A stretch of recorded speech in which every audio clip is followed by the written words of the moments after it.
Warning: the following video might contain some content that might not be suitable for some viewers. Viewer discretion is advised. I have to admit, I've always been a big fan of Jonathan Crane, aka the Scarecrow in Batman's universe. He is a fantasy character with a twisted personality. He always was my favorite rogue in Batman the Animated Series. So when my best friend told me that there was a lost episode in which John was changed back into a kid, I was like, hell yeah, just give me the DVD. And she did. Thinking about it, I guess I should have been worried. My best friend never was fond of Batman, and then she has always thought that my sick passion for this cartoon was kind of weird. But at the moment, I was just too happy to be suspicious when she gave me the DVD. I could only think about one thing. Watching it as soon as I could. I got home earlier than usual that day. One of my teachers was sick, and I left school in a hurry. Eager to watch that last episode. I put the DVD in the drive and I sat on the couch with a bowl of soda crackers. Everything started normally. Batman was chasing the Scarecrow down Gotham streets, and Robin, of course. Jonathan ran into a dark alley and hid beside a dumpster, looking tired and sick. He was paler and skinnier than usual, with cold sweat all over his face, and then we thought that he might have been drugged or something like that. The camera got back to Batman, who was still looking for the villain, looking very worried.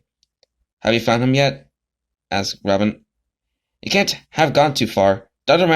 Bartholomew said he was weaker than a kitten when he escaped." "That's what I am afraid of, Robin. A weak and scared scarecrow is a very dangerous scarecrow." "But we're here to help him. For goodness sake, Batman. It's not like we're going to hurt him." "I'm fully aware of that, but the man isn't. Remember, he is sick." I don't know why, but I'm beginning to feel very uncomfortable here. Batman was usually very calm and very confident, and at this moment, well, let's say it clearly, he seemed scared, very scared, of what I didn't know, but I wasn't so sure I wanted to know. A part of me wanted to turn off the TV, but the other part of me was like, no, don't! Jonathan's in trouble! That'll be nice! See the Batman helping him for once. So I just sat there, unable to get my eyes off the screen. The camera got back to Jonathan, who was now sitting on the floor. His heartbeat was literally defeating. He seemed in great pain. That's when things started to go wrong. The Scarecrow screamed. It screamed so thrilled, it's so loud that I literally jumped down from the couch out of pure fright. He spat blood, a lot of blood, and his body started to convulse. His eyes were so bloody red, and his face, oh God, his face was paler than a ghost. I swear to God, I wanted to turn off the TV. I never wanted to so much turn off that damn TV, but it was like I was paralyzed by fear. I could just look at that damn screen, wondering what was going on. I was just thinking, what the hell is this? Then it all ended. Jonathan stopped moving. It was like he had just died there in this dark alley. The screams alerted the dynamic duo. Batman and Robin arrived on the scene within seconds, and the look they had on their faces was pure terror. The camera slowly turned back to Jonathan, or at least what was left of him. There was a pile of bloody clothes, and sitting under the rags, you could see a red-haired kid who looked very frightening. He looked at Batman and Robin with tear-filled eyes. "Professor Crane?" Robin asked carefully. Do you recognize us?" The kid remained silently for a while as he got up on his feet. His face all covered in blood, but that didn't seem to bother him. "Dimwits," he said, smiling. Batman and Robin looked at each other with relief, and I have to say that I was quite happy to see that Jonathan Crane was still himself. I sat back on the couch. Now I knew why that episode was never aired. It would have been far too scary for kids. Batman caught the kid in his arms and wrapped him up in his cape. Jonathan didn't even fight back. He seemed pretty sleepy, and I thought that he was maybe very happy to be safe. I went back to Arkham, explained the situation to Dr. Bartholomew.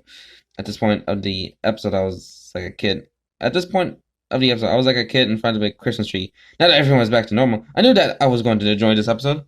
The 5 following minutes were rather annoying, in my opinion. It's all about Poison Ivy and Harley Quinn and their damn material instinct. I want to cuddle you, and I want to read you a goodnight story, and so on. Boring. But after the horrifying scenes I had seen, I wasn't going to complain. Nope, sir. The time passed by rather quickly, and Jonathan was still stuck in a kid's body. Things weren't so fun for him anymore. The other mates were tired of having to take care of him, and the doctors were treating him like a toddler. One night, Batman came to the asylum to see if everything was okay. He found Jonathan sitting on his bed, looking very depressed and lonely. "How do you feel, Professor?" The case researcher asked. "Dr. Buffalo told me that you were quite morosely." "Who wouldn't be? I hate being a child. I shouldn't have experienced this new toxin on myself. Look at me. I'm a freak." I was waiting for a comforting speech from Batman, but he wasn't there anymore. Instead, there was a note on Jonathan's door. "Hang yourself." I felt a shiver run down my spine. Who could have written such a horrible note? Batman? No, that was insane. Jonathan looked at the piece of paper for a moment. He didn't seem sad. No, just tired. Exhausted. The screen went black. Next morning, a nurse came in all the inmates' cells to see if everyone was okay. She entered Jonathan's cell. There was a moment of silence, and she ran away, screaming as if she had seen the most horrible thing ever. The camera entered the cell, very slowly, no music, just the sound of a loud, very loud heartbeat. And there he was, growing up again, his face twisted into a horrifying expression of pain. A noose around his neck. "Jonathan," I scream, and I think I'll never stop screaming. So that was Fear of Victory, a Batman creepypasta, and yeah, this is actually pretty crazy, Especially the whole the scene about Jonathan just off himself, which I think it's kind of dark, for a creepypasta, that someone just end their own lives by, off themselves. And also the scene with the whole Scarecrow just bloody screaming, and become a kid, which is quite brutal and kind of horrifying. Yeah, sometimes the Batman series can be pretty dark, but not this dark for a this creepypasta. Well, then this creepypasta.